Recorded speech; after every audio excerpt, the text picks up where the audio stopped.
बरसात के मौसम में जहाँ पेड़ पौधों के लिए अनुकूल समय होता है, हरियाली तेजी से बढ़ रही होती है, पेड़ पेड़ वो पौधे जो होते हैं उनकी वृद्धि तेजी से हो रही है होती है। वहीं जो फफूंद जनित रोग होते हैं उनका भी आक्रमण बहुत ज़्यादा होता है, क्योंकि ये जो मौसम होता है इस समय नमी पर्याप्त मात्रा में मिलती है, तो जिससे फफूंद जनित रोग हैं वो बहुत ज़्यादा बढ़ते हैं और हमारे जो पौधे हैं उन पर विपरीत प्रभाव डालते हैं।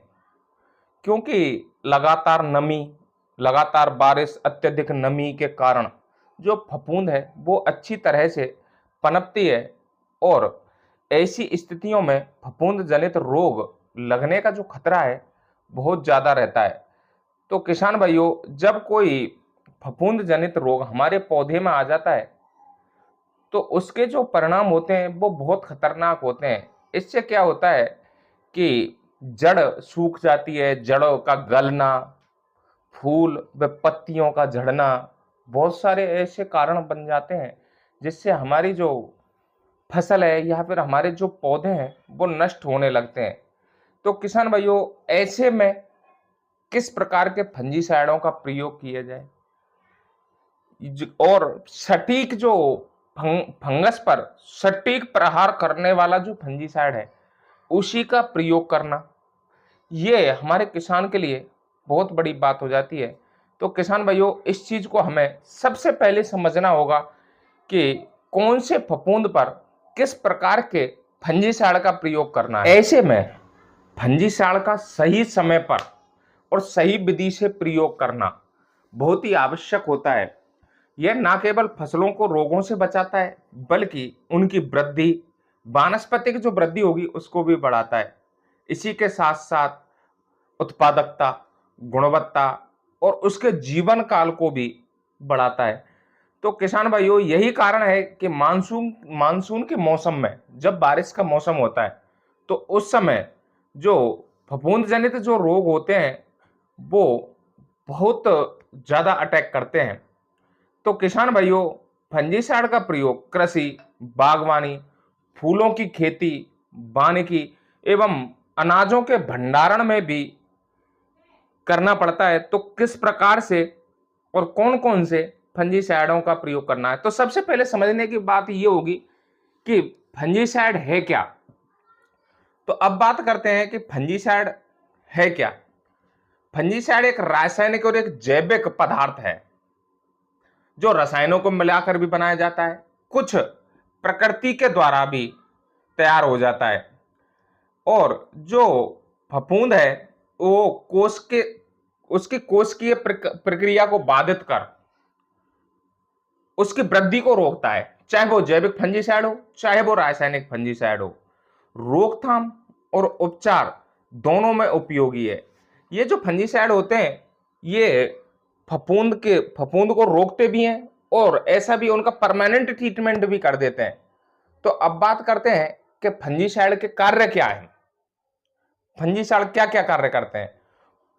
जो हमारे पौधे हैं उनको फफूंद जनित रोगों से बचाना, संक्रमित बीज और फल आदि का उपचार करना। जो संक्रमित हिस्से होंगे, बीज होंगे, फल होंगे, पत्ते होंगे या टहनियां होंगी, उनको भी बचाने का मुख्य कार्य फंजीसाइड का होता है। इसी के साथ साथ हमारी फसल की गुणवत्ता एवं उपज में वृद्धि बनाए रखना, गुणवत्ता को भी सुधारता है एवं उपज में वृद्धि बढ़ाता है। कई बार हमने देखा है कि समय पर उपचार करने से, बीजोपचार करने से या फिर बहुत सारे ऐसे रोग आ जाते हैं जिनमें फंजीसाइड का प्रयोग करने से हमारी उपज में काफी तेजी से वृद्धि होती है। बात करते हैं फंजीसाइड जो होते हैं उनके प्रयोग के फायदे क्या क्या है। तो फसल की जो उत्पादकता है उसमें वृद्धि करना सबसे बड़ा कार्य ये होता है। उसके बाद पौधों में वृद्धि एवं उनके स्वास्थ्य में वृद्धि, पौधों को बिल्कुल स्वस्थ रखता है फंजीसाइड का अगर समय पर प्रयोग की जाए। और इसके बाद जो नेक्स्ट फायदा है वो है भंडारण। अगर हम अनाजों का भंडारण करते हैं तो उसमें अगर हम फंजीसाइड का प्रयोग करते हैं, उनमें मिलाकर रखते हैं, तो हमारे जो अनाज भंडारण है वो बिल्कुल सुरक्षित रहेंगे। उसके बाद है जो हमारे पौधे हैं उनकी इम्यूनिटी पावर बढ़ाना, रोग प्रतिरोधक क्षमता, किसी भी रोग से लड़ने की क्षमता को बना के रखना। अब बात करते हैं नेक्स्ट, फंजीसाइड के प्रकार। ये कितने प्रकार के होते हैं और किस रोग में किस फंजीसाइड का प्रयोग करना है। सबसे पहला संपर्क फंजीसाइड। ये क्या करता है, पौधों की सतह पर कार्य करता है। अब बात करते हैं ऐसे कौन कौन से फंजीसाइड हैं। तो सबसे पहले मैंकोजेब और बोर्डो मिक्सर, जो मिक्सचर आता है, ये संपर्क फंजीसाइड है। अब नेक्स्ट जो फंजीसाइड है वो है प्रणालीगत, एक नियम के हिसाब से कार्य करते हैं। ये क्या करते हैं, ये जो फंजीसाइड जब हम पौधों पर स्प्रे करते हैं तो पौधों के अंदर घुसकर, अंदर जाकर का प्रवेश हो जाते हैं और जब लंबे समय तक कार्य करते हैं। अगर ऐसे फंजीसाइडों की बात की जाए तो वो है कार्बेंडाजिम और हेक्साकोनाजोल। बहुत ही अच्छे फंजीसाइड, लंबे समय तक रिजल्ट देते हैं। अब तीसरे फंजीसाइडों की बात करें तो वो है रासायनिक संरचना के आधार पर। तो ये जो होते हैं ये सल्फर आधारित भी होते हैं जिसमें सल्फर मिला होता है। उसके बाद होते हैं कॉपर आधारित जिनमें कॉपर मिला होता है। अब बात करते हैं जैसे ट्रायोजोल, और इसके बाद है स्टेबुलरिन, बहुत ही अच्छे फंजीसाइड हैं। अब फंजीसाइडों के प्रयोग के प्रकार, किस किस प्रकार से हम प्रयोग में ले सकते हैं। पहला तरीका है स्प्रे करके, मतलब फोलियर स्प्रे, पत्तियों पर छिड़काव करके भी हम फंजीसाइडों को प्रयोग में ले सकते हैं। ये जो फंजीसाइड है ये रोग के प्रारंभिक अवस्था में ही की जाती है। जब रोग हमारा शुरू हुआ होता है तो इस प्रकार के फोलियर स्प्रे करने से हमारे जो रोग हैं वो कंट्रोल में आ जाते हैं। नेक्स्ट जो तरीका है, जो मैं कई बार वो बताता हूं जब भी वीडियो बनाई जाती है या फिर बीज बोया जाता है, तो उससे पहले बीजोपचार। सबसे पहला कदम, किसी भी फसल को बोने से पहले सबसे पहला कदम होता है बीजोपचार। 2 से 3 ग्राम कोई भी फंजीसाइड प्रति किलोग्राम बीज के हिसाब से बोने से पहले बीजों को बीजोपचारित करना। किसी भी फसल को बोने से पहले सबसे पहला कार्य यही होता है। उसके बाद होता है मिट्टी में मिलाना। अगर किसान भाई जड़ गलन जैसी समस्या से अगर ग्रसित है तो इस प्रकार के फंजीसाइडों को मिट्टी में मिलाकर अपने जड़ गलन जैसी समस्या से निजात ले सकता है। इस प्रकार के फंजीसाइडों की अगर बात की जाए तो वो है ट्राइकोडर्मा, सल्फर, बहुत ही अच्छे फंजीसाइड हैं। अब बात करते हैं ड्रेंचिंग। ड्रेंचिंग का मतलब होता है किसी भी फंजीसाइड का घोल बनाकर उसको पौधों की जड़ों में डालना। गंभीर स्थिति होने पर प्रति पौधा 200 से 250 ml, ये जो डोज है ये पौधों की जड़ों में डाला जाता है। अब बात करते हैं फंजीसाइडों की मात्रा।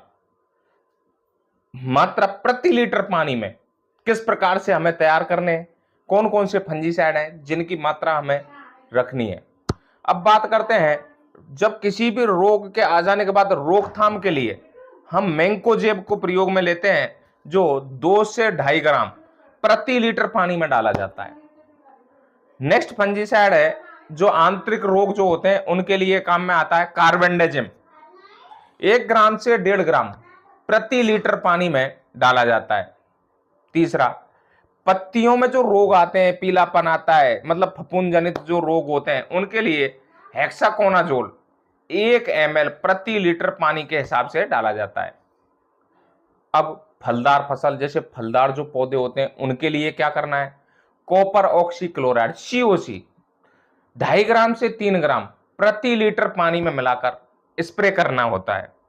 अब बात करते हैं नेक्स्ट, धान में ब्लास्ट रोग, जो खतरनाक रोग होता है, उसको रोकने के लिए हमारे किसान भाइयों को ट्राइसा इक्वालाजोल जो फंजीसाइड आता है उसको 0.5 से 1 ग्राम प्रति लीटर पानी के हिसाब से घोलकर स्प्रे करना चाहिए।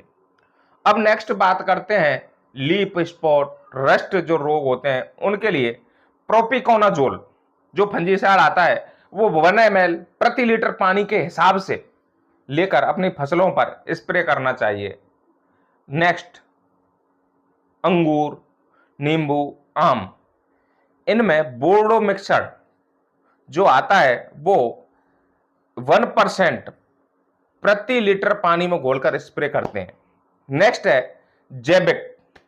अब बात करते हैं जैविक जो होते हैं उनके लिए सल्फर पाउडर आता है जैविक उपयोग के लिए, ये जैविक फंजीसाइड माना जाता है। तो सल्फर पाउडर 2 से 3 ग्राम प्रति लीटर पानी में घोलकर स्प्रे करना है। अब बात, ये तो हुए रासायनिक फंजीसाइड। अब बात करते हैं जैविक फंजीसाइड जो प्रकृति द्वारा तैयार किए हुए होते हैं। पहला इनमें आता है नीम का तेल। नीम का तेल 5 ml और 1 ml साबुन प्रति लीटर पानी के हिसाब से घोलकर हमें पौधों पर स्प्रे करना चाहिए। एक आपने देखा होगा कि मिलीबग जो गुड़हल में बहुत ज्यादा लगता है, इसको रोकने के लिए नीम का ऑयल बहुत ही कारगर साबित होता है। इसके बाद है ट्राइकोडर्मा, मिट्टी एवं बीज उपचार के लिए काम में लिया जाता है।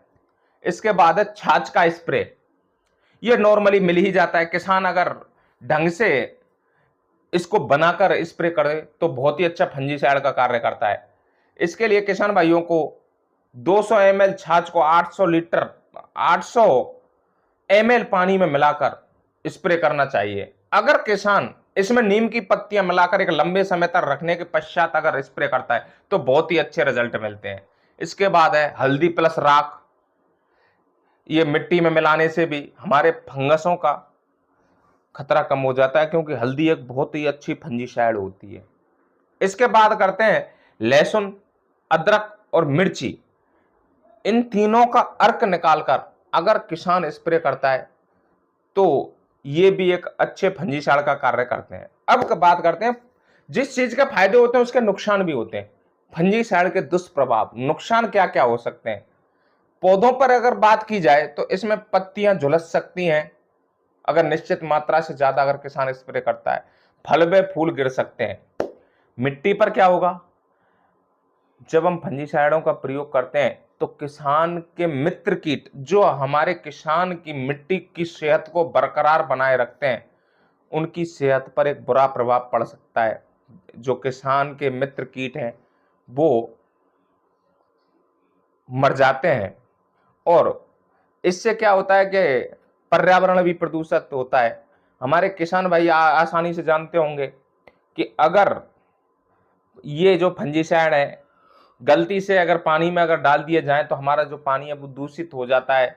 और कई बार देखा है कि फंजीसाइड या इंसेक्टिसाइडों का प्रयोग करने से हमारे जो पालतू पशु होते हैं, जानवर होते हैं, उनकी सेहत पर भी बुरे प्रभाव पड़ते हैं। बात करते हैं कि फंजीसाइडों का प्रयोग करते समय कौन कौन सी सावधानियां बरती जाएं। सबसे पहली बात होती है कि किसी पैकेट पर या फिर हम कोई भी फंजीसाइड या इंसेक्टिसाइड लेकर आते हैं तो उस पर दिशा निर्देश लिखे हुए होते हैं या फिर दुकानदार की राय के अनुसार जो मात्रा बताई गई है उसी मात्रा और उसी विधि के अनुसार ही उनका प्रयोग किया जाना चाहिए।